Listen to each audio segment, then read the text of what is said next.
Bienvenue dans Back to the Review, votre capsule temporelle qui revient sur le meilleur du cinéma, mais pas que. Aujourd'hui, on parle de Rebel Moon. Tout de suite, bande-annonce.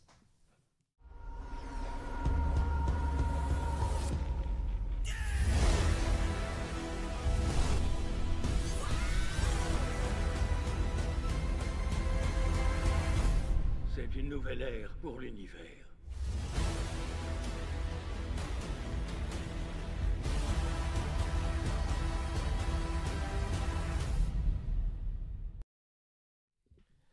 Pour parler du film, aujourd'hui, nous avons Gary. Bonsoir Gary. Bonsoir. Nous avons Ekichi. Bonsoir Ekichi. Bonsoir, bonsoir à tous. Nous avons Jérôme. Bonjour Jérôme. Bonjour. Toujours le petit côté grincheux. J'aime bien ça, cette vibe là 2024 là, j'aime bien. Chafouin. Voilà. Et nous avons Lucas. Bonsoir Lucas. Kakou kakou. Oh non. Tu sais que en 2023, j'en ai jamais entendu parler. Dès le 1er janvier 2024, elle est apparue cette dame là sur TikTok. On lui veut pas de mal, mais kakou kakou. Vous avez jamais vu ça? Pas Moi la je l'ai ref. pas vu, non. C'est bien, vous êtes encore épargné. chaste. On est dans la safe zone. C'est ça. Alors, comme je le disais dans la petite intro, on va parler de... Mais non, avant tout ça, c'est vrai, il y a notre régisseur aujourd'hui. Notre régisseur, c'est Maxime. Bonsoir Maxime. Bonsoir. Comment ça va à tous les chroniqueurs? Voilà, je suis très heureux, c'est la première émission de 2024. Donc on a décidé de reprendre un concept qui existait avant, que en audio. Maintenant, il y a la petite vidéo, c'est BTTR Back to the Review. Aujourd'hui, on parle de Rebel Moon, donc film réalisé par Zack Snyder, avec dans les rôles principaux Sofia Boutella, Charlie Hunman, Ji-Moon Hun-soon et Edge Crane. Ou Screen, ou je ne sais pas. Bref, le méchant de Deadpool 1. Donc, le synopsis du film, il est très simple. Une colonie pacifique aux confins de la galaxie se retrouve menacée par une armée tyrannique. Et là, tout de suite, j'ai envie de vous lire un autre synopsis, les amis, qui est qu'une alliance rebelle va se former pour essayer de contrer une menace. Pendant l'invasion de l'Empire Galactique, l'intrépide Luke Skywalker, aidé par le capitaine Han Solo et les adorables androïdes R2D2 et C3PO, lutte contre l'ennemi pour restaurer la justice au sein de l'Empire. Je ne sais pas vous, mais moi je vois beaucoup de similitudes, Jérôme. Ah oui, oui. On dirait que quelqu'un a pris le scénar de Star Wars, enfin le Star Wars général, hein, on va prendre toute trilogie confondue. Il a découpé des morceaux de scénar, il les a retournés sur la table et puis il a essayé de faire un memory. Et puis pas de bol, bon des fois ça s'enchaîne pas comme c'était prévu. Mais du coup voilà, il y a ça et après visuellement ça n'a rien à voir, pas de problème. Visuellement on dirait une série sci-fi. Oh non, t'es dur là. Ah bah si, je suis désolé. Justement, moi dans mon avis sur Rebel Moon, les effets visuels, franchement, je les ai trouvés quand même pas si catastrophique que ça. Ekichi, toi t'es pas d'accord avec moi? Moi, Au niveau des FX, alors j'ai hein beaucoup vu les fonds verts, surtout sur les décors, sur les plans fixes. Oui. Derrière, on voyait que c'était studio devant et fond vert, mais ça se voyait. genre à la Mandalorian, genre le Ouais, truc avec l'écran beaucoup, derrière, parce que je crois beaucoup que de fois. c'est ça qui a été Ou alors c'est utilisé, peut-être, voilà, mais en tout cas, mais en tout cas, ça se voyait beaucoup. Enfin, Ouais, mais ça se voit moins dans le Mandalorian, c'est un truc de ouf. Enfin, Ah non, là, dans le là, Mandalorian, j'ai franchement, pas. c'est ça que je Ah vous oui, dis, d'accord. où ça sent la série sci-fi. quoi. Oui, C'est-à-dire que tu vois le fond vert. ok, d'accord. Dans ce Voilà. sens-là, je comprends ce que tu veux dire. Continue ton argument. Non, moi ça m'a fait penser à Défiance. Je sais pas si vous vous souvenez Oh de là cette là, série avortée qui était cross-média avec un jeu vidéo, etc. Exactement. Enfin, bref. Et produit par la chaîne donc Sci-Fi, Sci-Fi. qui n'est pas spécialement réputée pour faire des choses de qualité. On va le dire. Ils ont fait des belles petites bouses, hein, comme Sharknado. Sharknado. J'y pensais. Ah bah je m'en doute bien. Attends, Lucas, le roi. Le roi du nanar, mais en consommation. Tu n'es pas adepte de ça, on va dire, dans la vie de tous les jours. Ça dépend quoi. Ouais, ça dépend. Pourquoi pas? Donc voilà, Rebel Moon. Alors, qui veut commencer? Bon, Jérôme a bien entamé déjà les conversations pour parler du film. Qui veut continuer plus précisément? Ekichi, je vois que tu regardes tes notes. Oui, non, alors bon, moi. Oui, bon, j'aime bien parce qu'on le voit très rarement un peu sérieux. Là, on sent qu'il a passé 2h30 un peu douloureuse. Ça fait plaisir. Alors, pas douloureuse, mais alors, bon, déjà, moi, en ayant vu le film, j'ai mal à mon Snyder. J'ai très mal à mon Snyder. T'es un fan de Snyder? C'est une thérapie. Hein. Non mais voilà, 300, Justice League, Snyder Cut, tout Watchmen, ça. Watchmen. Ça se consomme bien en général. Snyder, faut aimer, mais ça se consomme bien. Le ralenti, le sanglant, tout ça. Bon, on est habitué et ça se consomme bien.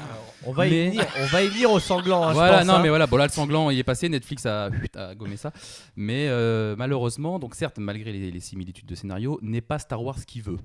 On a beau se dire ce qu'on veut, n'est pas Star Wars qui veut. Ça a été vendu comme vraiment la concurrence à Star Wars, le concurrent, mais non, en fait, non, on s'improvise pas Star Wars. Je suis totalement d'accord avec toi, je l'avais même noté dans mes notes.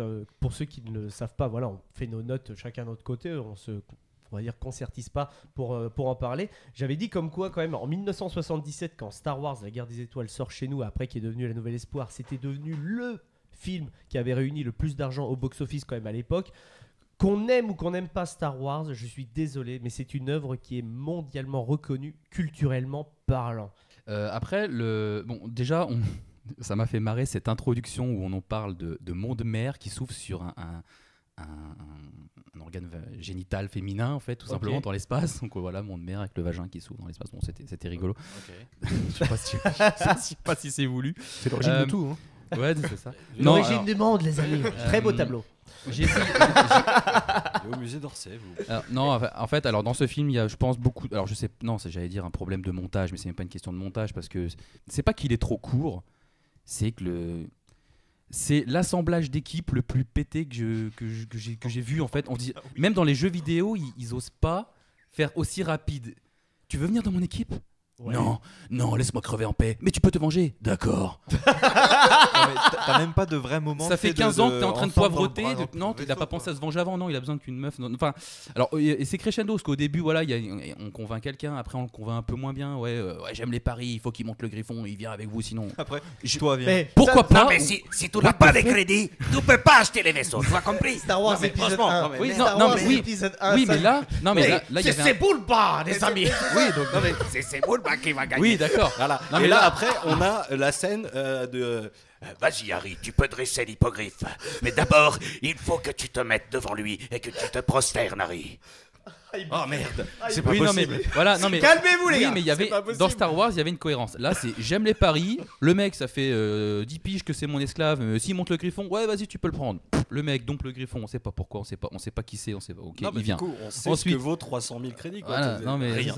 c'est ça. Ensuite, donc la demoiselle avec les 2 sabres laser, aucune transition. On voit, aucune transition. Elle apparaît, elle combat une araignée géante. Ok, elle vient avec eux. On sait pas pourquoi. Le Black, Géante, le Géonosis. Ouais, non, mais- Voilà. le général Titus. Et à chaque fois c'est crescendo, c'est de plus en plus court. Général Titus, ouais, j'ai entendu parler, il est en train de poivreter dans la rue, il faut que tu viennes avec nous. Non, laisse-moi crever. Oui, mais tu peux te venger. Ok, je viens. Ok, enfin voilà. Ah, pas de le soucis. général Titus, c'était Ah ouais, non, mais c'était incroyable. C'était bon. Mais bah, moi, ce qui m'a tué aussi, c'est comme tu l'as dit, donc le team-up est très rapide. Alors que c'est un film de 2h30, on peut quand même prendre un peu son temps, Ouais. normalement, quand même, quand on a cette durée-là. Oui, ça prend son temps avec Développer des le- ralentis inutiles. Et- Non, mais ça aurait été. Non, les ralentis sont quand même esthétiques. Ah, non, quand tu c'est C'est regardes, Snyder. Non, Snyder, on a l'habitude. Et encore, il y en a moins que dans Oui. dans 300 ou même la Snyder Cut. Non, Ouais, là, non, mais c'était putain, il y a c'était des pas des ralentis, ralentis. C'était- Iconiser Ralentissement. les moments, là, il n'y a rien à iconiser. Dans l'iconisation des moments, on en a parlé en off avec Gary, il y a cette fameuse pose de Jimun Unsun qui est pas du tout naturelle que dans le trailer. Je suis enchaîné à ma chaîne depuis des années. Ça ne va pas. Et le mec est en pose dieu grec. Par contre, on salue, on va dire, la performance du gars parce qu'il a un corps quand même qui est impressionnant. Mais le mec n'a pas bougé pendant des années. Il est enchaîné, ça me déglingue, tu vois. Et oui, je suis d'accord, c'est très forcé. Et en plus de ça, sur beaucoup de points, je l'ai regardé. Au bout d'un moment, j'étais devant le film. Je fais, tiens, c'est marrant, il n'y a pas de sabre laser. La meuf arrive, il y a des sabres laser. Je les avais plus ou moins aperçus dans la bande-annonce, mais ouais. après, non, et puis bon, bah, ça m'a c'est. déglingue. Ça manque d'originalité, des méchants très stéréotypés. Tu fais un space opéra qui se passe dans le on va dire, futur ou dans l'espace, créer des costumes originaux. Moi, pour moi, le costume, c'est pas que ça m'a sorti, c'est que tu me sors un truc que je connais. Enfin, il y a des armures, mais il y a des costumes avec la casquette. Je trouve que ça dépareille trop en fait. Justement, Dans Star Wars, il n'y a pas ce genre d'uniforme. Ouais, ils sont un peu sapés façon Hugo Boss quand Ouais, même. mais Pire, oui, mais, bon, Justement, je crois que niveau costume, notre régisseur Maxime voulait dire quelque chose. Alors oui, concernant les costumes, tu l'as dit, Ekichi, exactement. Pour moi, c'est les de la Seconde Guerre mondiale. Il n'y a pas vraiment d'originalité. Le méchant, clairement, il a un charisme d'huître. Heureusement qu'il tue des gens. Il est méchant pour être méchant. Voilà, c'est ça. Heureusement qu'il tue des gens. Vous êtes dur avec Ed Skrein parce que c'est quand même un acteur qui est pas dégueu quand même. Non, non, ça par contre. Là, c'est vrai que dans ce rôle-là, il n'est pas convaincant, mais c'est pas un mauvais acteur, Ed Skrein, vraiment, sincèrement.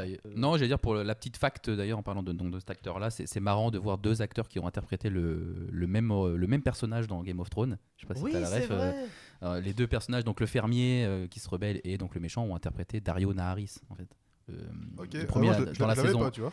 Ouais, après l'acteur a changé donc ça c'est rigolo la petite fact de deux acteurs qui ont interprété le même rôle. Je suis d'accord. Gary, il a un rôle un peu plus il a un avis un peu plus mesuré. Gary, qu'est-ce que tu veux dire sur Rebel Moon? Non, moi je voulais dire que pour un film Netflix que tu regardes un soir quand tu sais pas quoi faire, ça passe, ça te divertit. Voilà. Alors, oui, je suis d'accord avec toi. Après, on en discutait en off, et là-dessus, on était d'accord. Je pense que le format n'est pas bien amené. Tu l'as dit, une série aurait été un peu plus intéressante. Oui, tout à fait, oui. Oui, parce que c'est développement de personnages, qui ils sont, on peut plus développer pourquoi ils veulent se venger, etc. Une série, tu rallonges le budget, tu t'étales le budget, donc tu peux, non.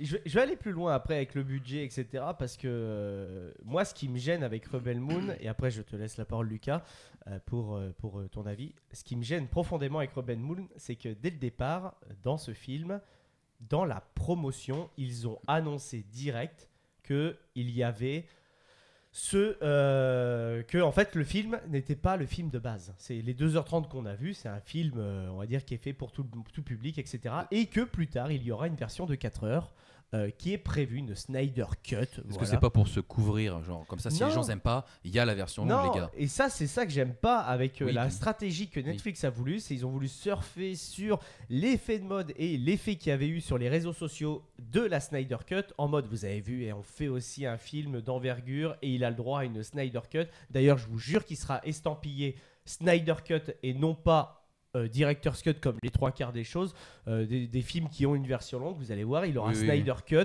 comme le Justice League de 2020, sauf que Netflix n'a pas compris que le Justice League de 2020, il y a une histoire quand même, parce que le film a été arrêté, repris par un autre réalisateur qui a complètement changé la vision du réalisateur d'origine. C'est pour ça on avait cette frustration là vis-à-vis de Justice League. Là, Snyder est aux commandes des deux films. Quel est l'intérêt de faire ça? Si ton film il est prêt de 4 heures, pourquoi tu ne fais pas la version de 4 heures tout de suite? Tu ne mets pas en ligne et tu la fragmentes. Voilà, on est d'accord. Luc, à ton avis? Alors moi je rejoins Gary sur le point de c'est vrai que c'est un film que tu peux regarder une fois, tu sais, une soirée comme ça, tu sais pas quoi regarder, tu peux regarder ça. Dans le sens où ça peut être un très bon jeu à boire. Alors, j'ai failli vous le dire. Chaque ralenti tu bois, quand une scène te fait penser à un autre film, tu bois double. Quand un perso est là mais ne sert à rien, tu bois. Quand tu prends ton téléphone pendant le film, tu t'ennuies, tu bois. Donc, alors, Rebel Moon, un film à voir entre potes et non, entre bouteilles. Pas voir, mais. Ah ouais, t'as vraiment pas aimé du tout. Je me suis fait chier pendant tout le film, quoi. Ah ouais, d'accord. Mais j'ai trouvé ça lent. Les personnages pas vraiment intéressants. Ok. Ils ont pas d'alchimie entre eux. C'est vrai. Tu t'attends à ce qu'il y ait un petit passage où dans le vaisseau, tiens, on discute, tout ça. C'est ça. Walou. Y a rien. Ok. Et commençons à voir avec le personnage du robot, mais ils l'ont totalement mis de côté. Alors justement, je trouve que c'est pas assez, il est pas assez exploité. Alors que c'est Anthony Hopkins dans la version originale. Voilà. Et putain, il y avait moyen de faire un truc de ouf avec le robot. Je ne comprends pas. De quoi? Trop cher, Anthony Hopkins. Mais non, il est pas trop cher pour Netflix. On va pas le laisser longtemps. Alors, il a fait des films un peu pourris. Ouais, non, là en ce moment, c'est simple. Vous allez sur son TikTok, vous allez voir qu'en ce moment, il est pas très bien. Il pète un câble. Ça a choqué personne, le droïde qui se nettoie le visage avec de l'eau. Non, tu vois, non, parce que en vrai, il est vachement humanisé. Oui. Je trouve ce droïde, les mouvements sont très fluides, etc. On sent quand même que limite c'était des esprits d'anciennes personnes qui ont été mis dans des corps mécaniques. C'est pas trop, ouais. Peut-être qu'on en apprend plus après, mais ouais. Mais vu comment ils sont présentés, c'est pas comme du R2D où c'est très rigide, où tu sens que ça a été fabriqué par Anakin, on va dire. Maintenant on le sait dans la prélogie, mais là j'ai vraiment l'impression que c'est un outil technologique qui fait limite suite à une seconde vie peut-être potentiellement, tu vois, ce délire de droïde. Ouais, tu vois, ça aurait été bien d'expliquer un peu plus, ou du moins d'amener plus d'histoire au robot. On le voit 3 Oui, parce minutes qu'on dit 30 qu'ils dans n'ont pas tout le voulu se film, battre, quoi. ouais, je Puis- sais pas quoi. Puis c'est un des premiers qui se rebelle contre c'est ça. sa hiérarchie en plus. Totalement. Tu viens essayer de créer une alliance, une sorte d'alliance rebelle, etc. Le premier qui fait un délire, on va dire, de rébellion, c'est lui, et tu le laisses sur le teco, dans la planète. Moi, ça m'a choqué. Et tu le vois à la fin en forme de cerf, il atteint sa forme finale. Ah, là, C'est ça, il a évolué. en mode cerf, voilà, c'est Harry Astor qui a juste fait ce plan. C'est ça. C'est ça, en mode Xerneas là à la fin. Bref, ouais, mais je sais pas, non. Est-ce que c'est pas un coup qui part juste parce qu'il examine l'arme, tu vois? J'ai pas l'impression en fait qu'il l'ait tué volontairement. Non, si, moi je pense que c'est volontaire justement, mais volontaire pas dans le sens où il a visé ou quoi. Ouais, non, Je ou alors pense que soit c'est fait exprès pour laisser le bénéfice du doute. Je vais tester si elle fonctionne. C'est bizarre. Ouais, Elle est oui. dirigée du bon côté, ouais, je sais pas. Surtout qu'on nous explique lourdement que ils ont arrêté de se battre. Et toi, GG, après, avec tout ce qui a été dit, est-ce que tu as des choses à rajouter qui t'ont particulièrement gêné dans Rebel Moon? Franchement, les ralentis, j'en ai déjà parlé. Franchement, ils sont inutiles. Ok. Ça ralentit tout le reste. Déjà que c'est pas bien dynamique. Ouais, non, c'était dur. C'était dur. Franchement, tu vois, le jeu à boire, je plus sois de fou. J'ai failli vous envoyer un message pendant que je le regardais à vous dire, les gars, faut faire un jeu à boire. Ah, ben oui. Mais franchement, il y a trop moyen, et je suis d'accord déjà avec les premières règles que tu as posées, hein, parce que voilà, alors il y a quand même 2-3 bonnes idées, tu vois, j'ai bien aimé l'espèce de parasite puce là qui chope l'autre, etc. Pour parler, voilà, c'était pas trop mal. Bon, ça évoque un peu peut-être Independence Day. Ok, oui, d'accord, ok, je vois ce que tu veux dire. Le méchant qui se connecte, etc. Moi, ça m'a fait penser au méchant dans Fortress. Je sais pas si vous avez déjà vu ce film. Voilà, moi ça m'a évoqué ça. De quand il fait la chicha par le ventre et alors, qu'après il fait une partouze avec une. Il y a la chicha par le ventre, mais il y a aussi pèvre. après pour la communication, tu vois. C'est vrai que un hologramme, c'est trop Mélenchon, tu vois. Il fallait faire un truc dans une bulle, etc. Avec de la flotte et tout. Pourquoi pas? Oui, pourquoi pas? Moi, après. je trouve que en vrai, l'esthétique du vaisseau m'a fait extrêmement. En fait, tous ces trucs que tu viens de citer, je trouve que c'est vachement inspiré de la science-fiction un peu animée japonaise. Des trucs qu'on peut retrouver dans du Ghost in the Shell. Matrix aussi un peu. Un peu de Matrix, mais Matrix c'est vachement. C'est déjà inspiré de ça. Ouais, c'est vachement inspiré de l'animation du futur animé japonais, etc. Les vaisseaux justement de cette armée tyrannique m'a fait totalement penser aux vaisseaux de Albator limite. Tu vois, Je suis d'accord. En fait, c'est un futur un peu crade comparé au Star Wars qui est un peu plus clean, on va dire. D'ailleurs, c'est ce qui a été plutôt appréciable avec Mando quand c'est sorti à la base, ça montrait un truc un peu sale, un peu western, un peu. Et les gens avaient dit ouais, non, sauf qu'il y a eu Mando maintenant. Et ça, on sait que dans l'univers de Star Wars, le côté un peu dirty, il existe. Oui, puis ça a toujours été le cas. Enfin, c'est Oui, eux qui ont inventé le futur usé, c'est vrai. Star Wars. C'est vrai.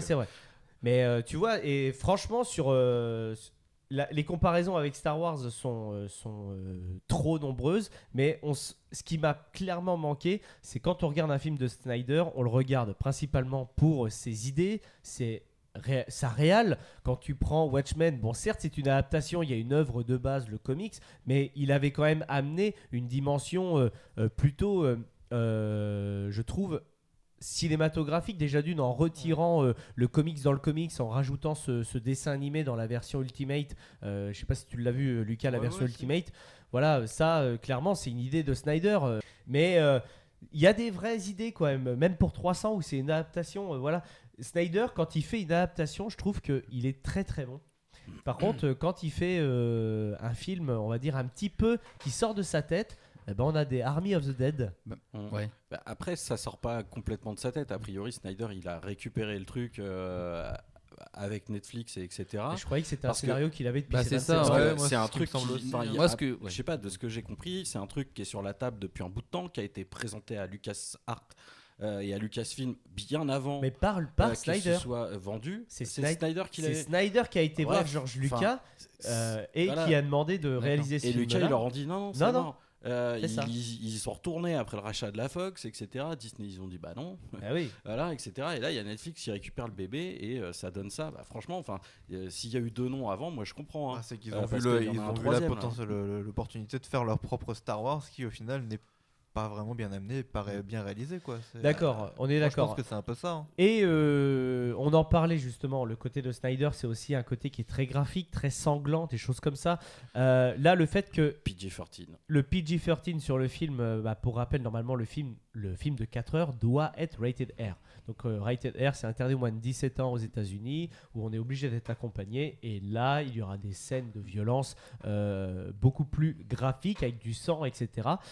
Là, le fait que le film soit en PG-13, je trouve que ça dessert énormément les chorégraphies, les amis, parce que les chorégraphies, quand on les regarde, elles sont extrêmement brutales. Puis ça dessert l'univers. En fait, c'est un univers crade, méchant, démoniaque, et les scènes de combat sont pas si violentes. Donc en fait, Non, il y a un c'est décalage. violent, mais Enfin, par contre, c'est- moi, il y a un vrai truc où quand je voyais une scène de combat, par exemple la scène de la grange avec Sofia Boutella, la chorégraphie, Ça manque de sang. ça manque de Je sang. me suis dit ça aussi, Ah ça bah manque oui. de. Je me suis dit, bah, de voilà. giclures partout. Il et se de- passe quoi là? C'est ça? Ah, un coup de surin. Ah, rien. Non, tu sais, c'est les couteaux rétractables. C'est ça, c'est les couteaux rétractables. C'est vraiment du cinéma. Waouh! Je suis impressionné. Gary, faut t'as des attendre, choses à rajouter? Oui, moi, pour ajouter, moi qui suis fan de. Qui aime bien la fantasy et la science-fiction, là j'ai retrouvé un peu l'ambiance de The Witcher dans le monde de Star Wars. Alors je pense que si vous avez à peu près les mêmes goûts que moi, vous pouvez regarder au moins une fois ce film. Ça Oui, passe. Une je fois. pense qu'il est regardable au moins une fois. Et c'est pas un truc, on va dire, où vraiment c'est abominable. Si vous appréciez, je pense, l'œuvre de Snyder, vous allez être déçu. Oui, je pense aussi. Oui, carrément. Sincèrement. Moi, ce que j'ai cru comprendre, donc c'est lui qui a écrit le film. En fait, ce que C'est j'ai, son scénar. parce de que moi, ce base. que j'ai lu, c'est que, oui, comme tu disais, il est bon pour des adaptations, mais en fait, il y a un métier qui existe qui s'appelle scénariste, tout simplement. Donc en fait, fait appel à des scénaristes. Après, je dis pas, il a peut-être essayé, mais fait appel à des scénaristes. C'est un bon réalisateur. Est-ce que c'est un bon écrivain de scénario? Ouais, de scénario. Mais- Je pense que Netflix a dû lui dire ouais, c'est bien, mais moi il me faut un film de 2 heures, pas de sang, tu te démerdes. Aussi ça. Et c'est pour ça que le truc, la réunion d'équipe, c'est. Tu te crois dans Donjons et Dragons, toi. Ouais, C'est un cliché. C'est allez, tu viens. il y a Mais une pourquoi le vendre aventure. Mais pourquoi le vendre directement en disant il y aura une version longue qui sera non censurée et qui sortira sur quoi? Sur Netflix aussi? Mais en fait, Sur Netflix ouais, aussi, en fait, Et j'irai même plus loin parce que le pire, c'est que, comme je le dis, ça rentre en compte dans la promotion du film. C'est-à-dire que l'équipe, Quand t'es même obligé de faire Netflix ça. de base, ils sont obligés de dire il y aura une version de 4 heures, les amis, pour que les gens s'intéressent en mode attends, il fait déjà 2h30, il va rajouter 4 heures le contenu. Et ils sont même passés par l'acteur Charlie Hunnam, en fait, dans un podcast américain où c'est lui qui l'a annoncé. En mode oui, on a tourné un film qui dure 4 heures, beaucoup plus sanglant, etc. Tu fais ah, ok. D'accord. Oui. On en discutait quand on en a parlé pour le Napoléon. Ça reste au stade de rumeur. On ne sait pas si quand le film arrivera sur Apple, ça sera une version, la Ils attendent les fameuse chiffres, Emperor Cut. Peut-être qu'ils attendent les chiffres. Mais vu que les retours sont plutôt négatifs, ça va encourager le fait de faire une autre version du film, ça c'est clair. Maxime, tu as des choses à rajouter ou pas sur Rebel Moon? Non, je pense que tout a été dit. Hein. C'est un petit copier-coller de Star Wars sans forcément l'envie. Honnêtement, on dirait c'est Wish, c'est la version Wish. Star Wish. Star Wish. La guerre de la contrefaçon. Après, est-ce qu'il y a un film Netflix de science-fiction comparable à celui-là? Netflix, je sais pas. Non, Parce que sur Netflix, moi, je connais pas. Hein, Non, par contre, pour la plateforme Netflix, on est sur une première, je pense. En termes d'envergure, voilà. Et c'est dommage que pour le premier jet d'un film comme ça, d'une envergure comme ça, avec un budget comme ça soit aussi déceptif pour les fans de Snyder, comme tu l'as dit, Ekichi. Je sais pas, ouais. Enfin, j'ai vu qu'ils avaient envisagé de faire une série à un moment plutôt qu'un film avant de retourner sur le format film. Mais là, je vois même pas comment, avec une série, tu arrives à me rendre intéressant, ne serait-ce que le recrutement des personnages, quoi. Si tu me fais un épisode par enrôlement, Ça peut justement, amener tu peux aller plus loin dans l'histoire du personnage, en fait. Et surtout à la Netflix limite, qui est à tu la peux base. aller un peu plus loin, il y a une scène d'intro du personnage avant que les personnages viennent le chercher sur la planète et à chaque fois tu changes d'environnement, etc. Oui, éventuellement tu peux Et rendre le truc un peu plus intéressant. Mais genre, ah oui, il a dit ça, ah oui, bah alors je vais le trouver sur l'arène, c'est sur telle machin chose. Et là, l'arène, elle s'appelle Castor sur Pollux. Ah ouais, non, alors, ça, j'ai relevé C'est un peu vrai. j'ai relevé les noms des Ouais. personnages ou des planètes. Enfin, on a On a Blue Dax, Titus, donc Gunnar, et puis bon, bah, la lune de Pollux. Enfin, les noms, on dirait un gamin de 6 ans qui a donné les noms. Bah, quoi. Pollux, ça m'a fait rire. Ah non, mais Ça m'a tué. hein. parce que Castor et Pollux, c'est une histoire. Enfin, ça fait partie de l'histoire romaine. Mais comment moi, ce qui m'a fait rire, c'est que on arrive à enrôler dans une cantina Han Solo. celui qui pilote le vaisseau. Han Solo, ouais. Voilà, Han Solo. Mais du coup, merde, il a pas Chewbacca. Et là, on va sur l'autre planète pour aller chercher Harry Potter et son hippogriffe. D'accord. Bon, il est stokos, Harry Potter. Hein. Ouais. Et Là, il je a sais fait un plus- peu de muscu. mais Hein. Je sais plus. Je crois la planète, elle s'appelle Wiko ou un truc comme ça. Wiko, Ou c'est le nom d'un téléphone. Non, elle s'appelle. Non, pardon. Woki. Woki. Et donc, Ouais, c'est un ça. truc Il comme manquait ça. le barbare de la team. c'est ça, Et bah voilà, Conan. on va chercher. Il manquait Après Han Conan. Solo, on va chercher le Wookie. Conan. Et là, C'est j'ai vrai. fait oh non. Et surtout Oh qu'à un moment, non. ils disent que ce personnage-là, c'est un et quand prince. ils vont Je chercher. sais pas, Ouais, prince ouais, de quoi, oui, mais tu sais, ils bah, disent c'est le prince bah, déchu, je sais pas oui, quoi, prince mais. de la castagne, ouais. Apparemment, c'est le prince. ça doit Oui, être mais le tu vois, frangin c'est pas de Petit développé, Blond. ouais. Non, c'est Prince pas dans la développé. salle. C'est Dans droppé à la Siegfried. fin. C'est droppé à la fin. Et alors, si, un autre truc, ouais, c'est pareil, au niveau du recrutement et tout ça, je me suis dit, tiens, c'est bizarre, il manque un healer ou j'en sais rien, je sais pas, ou un magicien. Et là et tout, donc ils vont chercher la demoiselle avec les 2 sabres, etc. Et là, elle a un chapeau mage rouge. Quand je l'ai vue avec le mage rouge dans Final Fantasy, je vois le chapeau et tout, je me dis, elle va avoir un fleuret. Eh bah ouais, elle a 2 épées. Mais tu vois, en vrai, comme tu l'as dit, je trouve que t'as bien résumé. Ça fait vachement Final Fantasy. Ça fait RPG. il y a Et que de même la dans un, comme je disais, même dans un jeu, Partout. les recrutements de personnages sont limite mieux amenés en fait. Là, c'est Après, ça dépend du jeu aussi. Hein. bien évidemment. Parce qu'il y a quand même des jeux où tu te dis, bon, c'est un peu facile. Mais là, Mais ça fait très jeu, oui non. ça fait RPG. très jeu. Très RPG. Très jeu vidéo. Très, Plus leur, on monte de niveau, on augmente sa team, on passe à un autre niveau, on augmente sa team. Première partie, on bat le boss final. Finalement, il est pas mort. Donc ça décrédibilise totalement ton combat. Il y a eu un mort hein, quand même dans le combat. Hein. Le mec qui joue Cyborg, hein. Il est mort, hein, lui. Hein. Il est mort. Ah oui, et puis en plus de ça, t'as vu, il y a une fenêtre et c'est le pilote de tous l'énorme vaisseau. Hein. Pile poil. Putain, la vache. Ah, mais Je pense mais- qu'ils ont les mêmes concepteurs techniques que pour l'étoile noire. c'est- Alors que pourtant, c'est une recette qui normalement fonctionne. Le coup de la team avec chacune leur personnalité. Toi, on a l'agence Tourisque dans un autre domaine. Non mais le film l'agence Tourisque que j'ai beaucoup aimé. Ouais, j'adore. Mais par exemple, Le- même ne serait-ce que même Star Wars Rebelle, tu vois, c'est des personnalités différentes. Donc Genre- c'est une recette qui fonctionne J'ai normalement. envie d'aller plus loin dans la thérapie de l'agence Tourisque, Ikichi. Oh la vache. Qui est Barracuda? Bah, c'est Harry Potter. Cette phrase est quand même incroyable. Qui est Barracuda? C'est Harry Potter. Magnifique. C'est incroyable. Camoulox. Ça me déglague.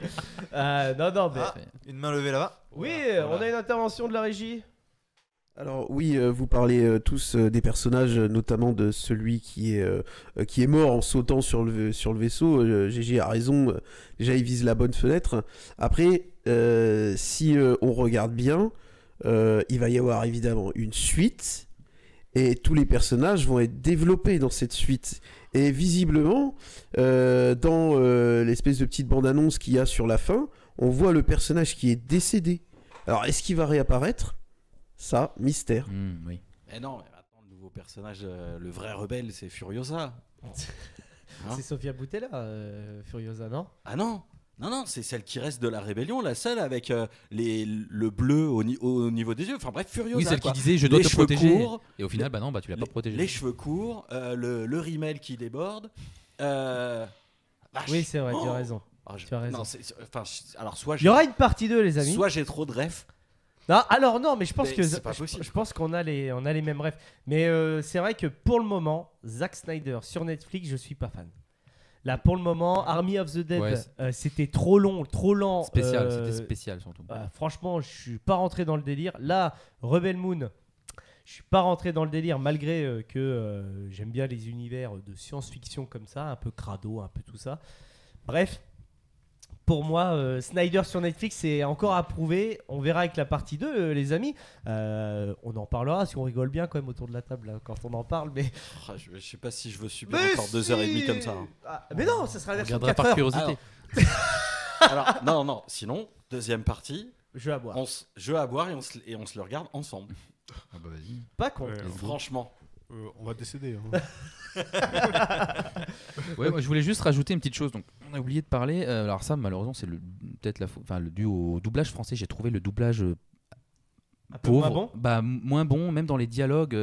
Au début, surtout le début du film, c'était très soutenu le langage. Je trouvais quand il tue le chef du village, qu'avez-vous fait quand la nana, faut-il que je suis une ancienne guerrière, machin. Mais ça faisait très comme si on lisait un texte. Je trouve c'était très très théâtral. Oui, c'est vrai. Tu as Et raison. ça, dès le début, ça m'a. Je dis, il y a un problème avec le dialogue en fait. Donc ça c'est peut-être dû au doublage pour le coup. Moi, je pense que Mais c'est parce dû que moi, je l'ai surtout vu, à hein. l'adaptation de base et les doubleurs se sont adaptés. J'ai pas trouvé, on va dire, par contre, que les doubleurs ont fait une performance qui était vraiment très. Non, pas catastrophique, pas mais la catastrophique, première hein. moitié du film, je trouvais le langage trop soutenu, trop Ouais, mais est-ce que théâtral, c'est pas trop parce écrit. que je on sais est pas, ça chez m'a- les Mormons presque. Ouais, Ah mais ouais, non, mais etc. c'était Après, les Sur le spécial. coup, tu sais, il y a vachement de Sur protocoles. Netflix, ça va vite apparemment. Oui. Ça sort, tu dois le faire en 2 jours et puis ça part. hein. Par contre, c'est vrai qu'avec les quelques expériences, quelques interviews, je sais pas si Mm. vous vous souvenez qu'on a pu avoir quand même de doublage dans cette émission, ils nous le disent à chaque fois quand ils travaillent pour Netflix, c'est très rapide. Pour ceux qui nous écoutaient déjà à l'heure actuelle, vous le savez, dans la 4e saison, on a reçu Johan Sauveur. Avant l'émission, on l'avait emmené donc au restaurant. Au restaurant, il nous avait dit qu'il avait tourné, il avait fait le doublage d'une série dont il ne pouvait pas parler. C'était le tournage de Cowboy Bebop. Et ça a été fait, vous voyez, juste avant l'émission, Cowboy Bebop sortait la semaine d'après, quoi. Il faut se rendre compte à peu près des délais qu'ils ont sur les Ouais. doubleurs, c'est très compliqué. Cowboy Bebop, une autre réussite Netflix qu'on vous Ne conseille pas. Voilà, il déconseille. Non, mais en vrai, je suis d'accord avec toi. Par contre, Après la deuxième moitié, les dialogues ça allait un peu mieux, mais au début c'était très, ça allait pas avec l'univers, ça parlait pas crade, ça parlait pas vulgaire, c'était très soutenu, ça me paraissait bizarre. Ça va un petit peu mieux vers la. et il y a dans la quelque chose aussi que j'aimerais rajouter vis-à-vis de cet univers que j'ai trouvé un petit peu en mode où ça m'a sorti de mon écran, où je me suis dit, là, il y a quand même un décalage là. Ils sont en train de cultiver la terre d'une manière, on va dire, qui est plutôt archaïque, plutôt difficile. Ils rentrent chez eux, ils ont des portes électriques. Oui, moi aussi ça m'a. J'ai fait. T'as une charrue et t'as une porte automatique. Alors, électrique. Mais s'ils le disent un peu, Explique. alors ils le disent plus ou moins, je crois, c'est parce qu'ils sont plus proches de la terre, c'est pour être ils sont un peu spirituels, vite fait, ouais. je crois. Parce mais- qu'une mouse-batte, ça coûte plus Non, cher puis qu'une même, porte. mais un truc encore Une plus. boîte coûte plus cher qu'une pop. Merci Gary. Un truc encore plus incohérent, c'est que pourquoi les méchants arrivent dans un patelin où ils cultivent machin, et qu'à côté, littéralement après, on voit qu'il y a une plus grosse ville où il y a la cantina, enfin, il va directement Parce que raqueter la grosse ville, Oui, mais plutôt que de c'est raqueter les un méchants. village de Oui, mais- paysans. Parce que mais non, vous avez pas suivi. Attends, ça c'est le peu de scénar qu'il y avait. Ouais. Comment c'est parce que le petit village a vendu son surplus aux rebelles. Ah d'accord. Ouais, C'est voilà. justement pour ça qu'ils se font griller. En fait, ils savaient pertinemment Oui, où c'est la ils allaient. hein. Ouais. Ils allaient en fait chez des gens en D'accord, mode ah non, où ils d'accord. avaient déjà des suspicions en D'accord, mode oui, ils ont c'est ça. peut-être des C'était salopards. pas- Parce que Ils ont pourquoi vendu d'accord, de la ok, pardon. bouffe. Ils Parce que ont je me vendu- disais pourquoi raqueter le petit village de paysans alors qu'à côté il y a Eh Ah, ben, mais ouais. Hans Lander, il va pas voir Monsieur Lapadite pour rien, hein, tu vois. Oui, bah oui, oui. C'est vrai, tu as raison, ils ont des fichiers, ces gens-là, voilà, Je vous remercie. ils étaient très bien Pour le renseignés. Et votre hospitalité. Merci pour cette fameuse imitation Ekichi. Eh ben écoutez les amis, je pense qu'on a fait le tour sur Rebel Moon. Globalement, la version de 2h30 n'est pas spécialement conseillée. On regardera la version de 4h, on fera peut-être pas une émission dessus. Moi je la regarderai, je vous ferai un petit post sur on va dire Insta ou Fred pour parler du film. Savoir si ça vaut plus le coup ou non. En tout cas, merci beaucoup pour cette émission, les amis chroniqueurs. Merci à la régie, Maxime. On se retrouve le mois prochain pour un nouveau Back to the Review. Je vous fais des gros bisous. C'était très sympa. Merci beaucoup. J'aime bien ce format. C'est un peu plus court, un peu plus dynamique. Allez, ciao à tous. Ciao.